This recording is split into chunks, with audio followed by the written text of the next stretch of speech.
Hi, welcome to my channel. இன்றைக்கி என்ன ரெசிபின்னு பார்த்தீங்க அப்படின்னா பீக்கங்காய் கடைசல் தாங்க பண்ண போகிறோம். ஸோ வாங்க எப்படி பண்ணலான்னு பார்க்கலாம். இதுக்கு வந்து நான் 2 பீக்கங்காய் எடுத்திருக்கேன். ஸோ இந்த சைஸில் இருக்குது, பெரிய சைஸாகவே இருக்குது. ஸோ இதை வந்து நல்லா மேலே இருக்கிற தோல் எல்லாம் சீவி எடுத்துகிட்டு இதை குட்டி குட்டியாக கட் பண்ணி எடுத்துக்கலாங்க ஃபஸ்ட்டு. ஸோ இந்த மாதிரி குட்டி குட்டியாக கட் பண்ணி எடுத்து வச்சுக்கலாம். அதுக்கு வந்து 2 தக்காளி எடுத்திருக்கேன், அதையும் குட்டி குட்டியாக கட் பண்ணியிருக்கேன். அடுத்தது இதுக்கு தாளிக்கிறதுக்கு வெங்காயம், சின்ன வெங்காயம் நான் ஒரு 4 வெங்காயம் மட்டும்தான் எடுத்திருக்கேன். ஸோ இது எல்லாத்தையும் வச்சு தாளிச்சிடலாம். இப்போ அதுக்கு தேவையான ஒரு பாத்திரம் எடுத்துகிட்டு அதுக்கு தேவையான அளவு எண்ணெய் விட்டுக்கோங்க. இப்போ எண்ணெய் நல்லா சூடானதும் கடுகு 1/4 ஸ்பூன் அளவுக்கு சேர்த்துக்கிறேன். ஜீரகம் 1/4 ஸ்பூன் சேர்த்துக்கலாம். ஜீரகம் 1/4 ஸ்பூனு. இப்போ இது ரெண்டும் நல்லா பொரிஞ்சதும் வர கொத்தமல்லி 1 ஸ்பூன் அளவுக்கு சேர்த்துக்கிறேன். வர கொத்தமல்லி இது இப்போ நல்லா பொரிஞ்சு வந்ததும் வெங்காயம், வர மிளகாய் காரத்துக்காக 2 மிளகாய் ஆட் பண்ணியிருக்கேன். இது நல்லா பொரிஞ்சு வரட்டும். நல்லா வதங்கினதும் நம்ம அரிஞ்சு வச்சுருக்க தக்காளி இதில் சேர்த்துக்கலாம். 2 தக்காளி மீடியம் சைஸில் குட்டி குட்டியாக கட் பண்ணியிருக்கேன். இதையும் சேர்த்து நல்லா வதக்கி விட்டுக்கிறேன். ஸோ இது கொஞ்சம் நல்லா வதங்கணும் தக்காளி ஃபஸ்ட்டு. இப்போ தக்காளி நல்லா வதங்கிடுச்சு. இப்போ வந்து நம்ம அரிஞ்சு வச்சுருக்க பீக்கங்காவை இதில் சேர்த்துக்கலாம். சேர்த்துட்டு நல்லா கிளறி விட்டுக்கோங்க. ஃபஸ்ட்டு ஒரு 5 நிமிஷத்துக்கு நல்லா வதங்கட்டும்.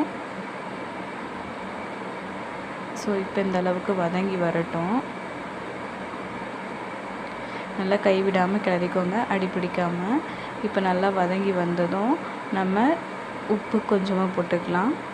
சீக்கிரமாக வதங்கிறதுக்காக உப்பு போட்டுட்டு நல்லா கிளறி விட்டுக்கோங்க.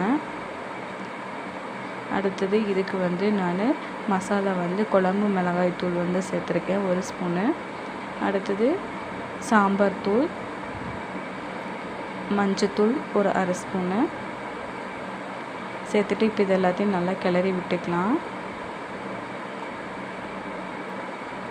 கிளறிட்டு தேவையான அளவு தண்ணி விட்டுக்கோங்க. உங்களுக்கு எந்த அளவுக்கு தண்ணி தேவைப்படுதோ அந்த அளவுக்கு தண்ணி நல்லா காய் வந்து வேகிற அளவுக்கு தண்ணி விட்டோம்னா போதும். நான் வந்து 1 டம்ளர் அளவுக்கு தண்ணி சேர்த்துருக்கேன். சேர்த்துட்டு நல்லா கிளறி விட்டுக்கோங்க. இப்போ இது நல்லா வேகட்டும். மூடி போட்டு மூடி வச்சிடலாம். ஒரு 10 நிமிஷம் நல்லா வேகணும். இப்போ ஓரளவுக்கு வதங்கி வந்துடுச்சு. இப்போ நம்ம வந்து இதை வந்து கடையிற அளவுக்கு ஒரு பாத்திரத்துக்கு மாற்றிக்கிறேன். இப்போ இதில் நம்ம வச்சோம்னா அப்படின்னா தான் நமக்கு கடையிறதுக்கு நல்லா வரும். இப்போ கருவேப்பிலை சேர்த்துட்டு நல்லா வதக்கி விட்டுக்கோங்க. நல்லா வேகணும் காய் வந்து. இப்போ ஓரளவுக்கு நமக்கு வெந்துடுச்சு. இப்போ நம்ம ஸ்டவ் ஆஃப் பண்ணிவிட்டு இப்போ நம்ம இந்த பருப்பு மத்து வச்சு நல்லா கடைஞ்சி எடுத்துக்கலாம். ஸோ எந்த அளவுக்கு கடைய முடியுமோ உங்களுக்கு அந்த அளவுக்கு நல்லா கடைஞ்சி வச்சுக்கோங்க. இப்போ கடைஞ்சி ரெடி பண்ணிட்டேன்.